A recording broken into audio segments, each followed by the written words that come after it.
자, 자유민주TV 유동열 원장님 모시고 진행해 보겠습니다.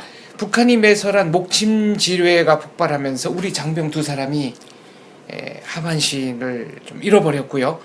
그리고 바로 대북 확성기 방송을 우리가 시작했습니다. 북한은 즉각 반발하면서 여기를 자기들이 포격하겠다. 그래서 지금 전방에 전운이 고조되고 있다까지가 이어지고 있는, 그러니까 지금 현재의 상황입니다. 종합적으로 좀 전망해 주십시오. 어떻게 우리가 대응하는 것이 맞을까요? 북한이 이제 목함 지뢰 도발을 했습니다. 네. 이건 이제 그 반문명적인 테러 행위고, 더 나가서 이 정전협정을 위반한 것이고, 이 남북 기본합의서의 그 불가침 협정을 위반한 겁니다. 이런 명백한 이제 불법 도발인데, 문제는 북한이 이 불법 도발 행위를 자기들은 안 했다라고 오리발을 내밀면서 그렇습니다. 도리어 자작극이다. 네, 대한민국 정부의 자작극이다. 자작극이라고 지금 도리어 역공을 하고 있습니다. 뭐 이러한 북한의 반응은 이미 제가 예상을 했습니다. 이 북한 이 김씨 집단의 역대 대남 테러 도발에 대해서 한 번도 인정한 적이 없습니다. 6.25 남침 전쟁도 이게 북침이고 남침이 아니라는 거죠. 칼 858기 폭파, 아웅산 폭파, 심지어는 최근에 2010년대 천안함 폭침 사건도 이것도 바로 남한 측 자작극이다. 네. 라고 하는 게 이 북한 김씨 집단의 상투적인 행태이기 때문에 이걸 북한이 인정하면 북한이 아니죠. 이거 어찌 보면 그렇죠. 북한의 저런 반응은 네. 당연한 반응이고, 저런 아주 그 반문명적인 그러한 집단이 바로 북한에서 확인해 주는 건데, 문제는 어디 있냐면 우리의 대응이 문제입니다. 자, 천안함 사건 직후에 정부에서는 북한이 한 번만 더 도발하면은 도발 원점 타격하겠다. 네. 또 지휘 세력까지 하겠다. 네.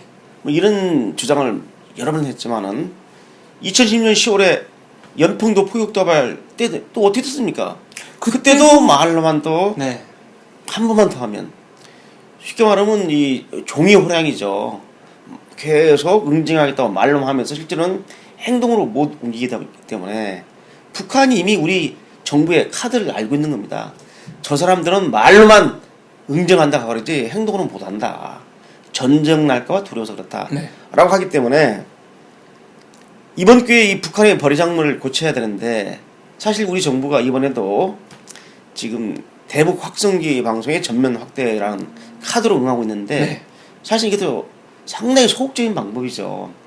만약 이게 좀 제대로 되려면은 대북 확성기 방송의 확대도 중요하지만 더 나가서 민간 단체가 하고 있는 삐라날 있지 않습니까? 대북전단 살포. 이걸 정부 당국이 해야 됩니다. 과거에는 우리 군이 이 심전단에서 심리전단이 우리 국방부의 심전단에서 과거에는 이 삐라 전단 살포를 했죠. 네. 정부 차원에서 했는데 이 김영삼 노무현 정부에 돌아가지고 이걸 중단시킨 거 아닙니까? 근데 그러다 보니까 이제 민간 차원에서 하고 있는데, 이 민간 차원에서 하고 있는 대북전단 살포를 이제 우리 군이 담당해서 좀 더 계획적으로, 이 민간 차원에서 지금 날리고 있는 대북전단은 실제 살포율이, 북한에 도달한 살포율이 30% 내외입니다. 그리고 실제로 북한 지역에 도달하더라도 북한 지역 깊숙이는 못 가는 거죠. 그렇죠. 여러 가지 문제가 있죠. 그래서 군의 장비가 아무래도 더 그렇죠. 훨씬 이 뛰어나겠죠. 군에서 더 좀 체계적으로 과학적 장비를 가지고 정밀하게 날려가지고 예를 들면 평양까지도 날아갈 수 있는 이런 장비 개선을 해서 이 정부 차원에서 대대적으로 해야 됩니다. 그래서 북한이 확성기 방송도 이제 이것은 전방 지역 군인 북한군한테만 해당되는 거 아닙니까? 그렇지만 이 삐라 살포라는 것은, 전단 살포는 북한 일반 주민이 볼 수 있는 거기 때문에 이걸 정부 차원에서 해야 된다라고 좀 주장하는 거고요. 그 다음에 이제 만약 북한이 확성기 방송 또는 이제 우리 장 박사도 전부터 주장했지만은 LED 전광판을 갖다가 활용하는 방법입니다. 북한이 확성기 방송을 하거나 LED 전광판을 만약에 하면 거기를 갖다 폭격하겠다고 대포로 그냥 포도를 날리겠다, 쏘겠다라고 우리를 협박했지만은, 그때 제 기억에 남는데 우리 장 박사께서 하는 얘기가, 만약 그럴 때 확성기나 LED 전방판 밑에다가 김일성, 김정일 사진을 걸어놓으면 감히 저놈들이 거기를 쫓아갈 것이다 하는 우리 장 박사의 그 아이디어를 들었는데, 뭐 그런 것을 하더라도 안 해도 좋습니다. 또 하는 것이 필요하다고 생각하고요. 대신 여기서 이제 중요한 게 뭐냐면, 만약에 남북 간의 교전이 발생하면은 제일 중요한 게 뭐냐면 바로 우리 국민을 소개하는 건데 지금 현재 네. 그 개성공단에 우리 측 근로자가 800명이 있고요. 상시적으로 왔다 갔다 하는 근로자가 1000여 명이 넘습니다. 따라서 그게 대한민국 국적의 대한민국 국민이 그렇게 그렇죠. 북한 많이 가 있는 거군요. 그렇죠. 북한 노동자 한 5만여 명이 넘고 네. 개성공단에 우리 대한민국 측 노동자가 800여 명이 가 있고 그 관리하시는 분들을 상주하면서 왔다 갔다 하시는 분들이 있거든요. 이분까지 합치면 일일 한 1000명이 넘습니다. 네. 따라서 네. 이러한 사람들을 먼저 안전하게 대한민국으로 소개를 시켜놓고 네. 만약에 한판 붙어야지. 지금 대한민국 국민 1000여 명이 북한 쪽 개성공단에 있는데 인질로 잡혀 있는 거나 마찬가지인데요. 남북 간의 교전이 네. 발생하면 그냥 인질로 잡히는 거죠. 그렇기 때문에 이러한 것까지 포함해서 우리의 의지를 보여줘야지 바로 북한이 경계를 하는 거 아니겠습니까? 그래서 좀 그러한 점이 아쉽다는 말씀을 드렸습니다. 지금 말씀 듣고 보니까 그 개성공단에 상주하고 있는 우리 인력, 우리 국민 800명만 일단 소개를 시켜도 그 자체가 북한에게 보내는 하나의 강력한 경고가 될 수 있겠네요. 그렇죠. 강력한 경고죠. 아, 네. 정말 얘들이 정말 이제 뭘 하려고 하는구나 하는 네. 생각이 되는 거죠. 근데 그러한 조치를 취하지 않고 북한이 도발해오면 응징하겠다 한다면은 그럼 저쪽은 어떻게 되는 겁니까? 개성공단에 있는 우리 그 노동자들은 그렇기 그렇죠. 때문에 네. 이 문제에 대해서 정부 당국이 좀 확실한 입장을 취했으면 좋겠다는 거죠.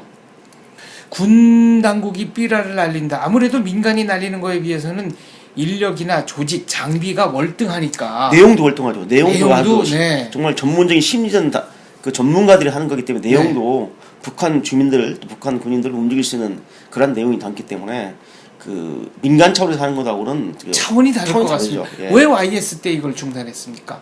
YS 중단한 게 아니라 네. 그 김대중 정부 들어왔을 때 아, 북한을 DJ 때. 자극. DJ 때 예. 중단한 거죠. 그렇죠. 네. 예. 제가 실수했습니다. 예, 네. 예. 그러니까 북한을 자극한다. 네. 또 북한 쪽에서 은밀하게 우리한테 비공식을 통해서 강력하게 이것을 중단하라고 요구한 적이 있습니다. 그만큼 아프다는 얘기네요. 예, 그렇죠. 예. 네. 그래서 북한이 이제 다 성과를 거뒀죠. 확성기 방송도 다 끊어버렸죠. 그다음에 이제 대북 전단 살포도 끊어버렸죠. 네. 이런 뭐 LED 전광판은 뭐 말할 것도 없고. 예, 예. 네. 그런데 이 정부에 들어와서 애기봉 그 관련 것을 크리스마스 트리. 네. 그걸 또 철거하는 걸 보면은 2014년 12월입니다. 예. 작년 12월. 도대체 이게 지금 대한민국 정부가 어디로 가고 있는지 우리 스스로 말이죠. 북한을 갖다가 심리적으로 제압할 수 있는 이러한 아주 평화적인 그런 장치 아닙니까? 네. 그걸 갖다가 우리가 제거하는 거. 그 애기봉 크리스마스 트리는 북쪽에서도 볼 수 있는 거고 거기에 이제 전기불이 번쩍번쩍 들어오면은 북한 주민들은 야 대한민국은 얼마나 잘 살면 저기까지 저렇게 전기를 켜나. 그렇죠. 그런 정말 아주 가시적인 효과가 엄청났던 시설물인데 이거를 누가 왜 없앤 겁니까? 우리 해병대 당국이 없었다고 하지만은 해병대 당국의 그 소위 그 자체 판단이라기보다는 어떤 식으로든지 국방부 당국과의 그런 교감적에서 없던 거죠. 공식 발표는 애기봉의 크리스마스 트리 철탑 자체가 낡아서 좀 위험하다 뭐. 붕괴 위험이 있다. 예, 뭐 그런 거 있지만은. 그러면 다시 세워야 맞는 거 아닙니까? 그렇죠. 대체 네. 트리를 세워야죠. 예. 그래서 아마 지금 군 당국에서도 지금 그걸 고려하고 있는 것 같습니다. 다시 새로운 그 애기봉 크리스마스 네. 트리를 갖다 만드는 것을. 자 이번에도 국방부는 철저하게 보복하겠다, 응징하겠다 얘기를 했습니다만 어떻게 보복했고 응징했는지는 잘 모르겠고요. 매번 응징한 게 없죠. 확성기 방송한 거 그것은 응징이 아니라 대응하는 거죠. 대응. 아 그건 대응. 북한의 도발에 대해서 네. 그 비례적으로 공격하는 것은 응징이고 네. 이것은 대응하는 거죠. 대응 차원에서 그러니까 수동적 대응이다. 그렇죠. 네. 아주 소극적 나든다는 게 대응이죠. 왜 우리 군은 대응만 하고 응징은 못하는 겁니까? 좀 대한민국을 불철주야 지키고 있는 이 군 지휘부들이 생각할 때는 좀 서운할지 몰라도 지난 10년 동안에 우리 그 군 지휘부 안에는 그 소위 그 일종의 그 평화 모드, 네. 이 전쟁은 나가야 된다, 전쟁은 공멸이다, 네. 평화로 가야 된다는 이러한 생각들이 부지불식간에 그 당시 정부가 햇볕 정책을 하다 보니까 부지불식강의 이 군 지휘부의 그러한 사장이 지난 10년 동안 그 머리를 지배하고 있었어요. 이분들이 그때는 이제 계급이 네. 좀 낮았겠죠. 지금은 군 지휘부를 형성하고 있는데 이분들이 이제 그러한 그 10년 동안에 햇볕 정책에 물든 그 생각이 바뀌지 않고 연장선에서 네. 이 전쟁에서 되겠느냐 뭐 이런 생각으로 가는 거죠. 그러다 보니까 이스라엘 같은 강력한 응징으로 북한에 이런 도발을 갖다 막아줘야 되는데 왜 이렇게 지뢰 도발 같은 게 계속 생기냐면 천안함 때 우리가 제대로 응징했으면 이런 일이 안 생깁니다. 또 연평도 포격도 마찬가지예요. 그러니까 네. 우리가 제대로 한번 응징을 않기 때문에 저쪽에서 우리를 깔보고 있는 거죠. 뭐 이렇게 해도 별 보복 못 별 하는구나. 보든다. 말로만 떠드는구나 라고 하는 것을 북한이 이미 잘 알고 있는 거죠. 자, 근데 우리 국민들 어제도 뭐 세미나에서 저한테 질문하던데 현재 지금 남과 북은 이 경제적 지표나 종합국력으로 보면 통계적 수치로서는 그 체제 경쟁이 안 되고 이미 게임이 끝난 상태입니다. 대한민국이 경제력을 볼 때 북한보다도 43배의 경제력이 앞서 있어요. 자, 그렇다면은 대한민국의 경제력이 북한보다도 43배 앞서 있고 모든 게 우리가 우월한데도 불구하고 유독 남북 관계에 있어서는 우리가 북한에 끌려다니고 있거든요. 그게 왜 그런 줄 아십니까? 왜 그렇습니까? 바로 북한의 대남 전략. 네. 북한의 대남 전략에 우리가 돌아나고 있는 겁니다. 이 북한의 대남 전략을 우리 정확히 파악하고 이 약한 구리를 쳐가지고 우리가 응징을 해줘야 되는데 이 북한의 내란 공작에 우리가 돌아나고 있기 때문에 우리에 대한 강력한 이런 경제력과 군사를 가지고 있어도 제대로 이걸 발휘를 못하는 거죠. 그래서 이것은 뭐냐면 그 의지, 그 최고 통치권자라든지 국방 당국자라든지 아니면 우리 국가적 내셔널 윌, 우리한테 안보를 위하고 우리 국민의 생명과 재산을 해치는 세력은 끝까지 찾아가서 찾아가서 응징한다. 응징하겠다라는 것을 확실하게 보여줘야 됩니다. 이러한 제 주장을 저 유동열 저놈은 강경파다, 보수 꼴통이다 라고 말하는 사람, 그런 사람들이 주의해야 됩니다. 겉으로는 그게 평화주의자고 무슨 민족주의자는 보이지만 그게 바로 반민족분자고 반문명분자고 반평화분자인데 왜 이런 평화를 파괴하는 저런 도발을 용인하지 않은 세력이거든 결국은. 얼마 전에 이영작 박사님이 베나TV와의 인터뷰를 통해서 햇볕 정책은 실패한 정책이다. 북한을 변화시키지 못했고 오히려 핵무기를 개발할 시간과 비용을 대준 것 같다.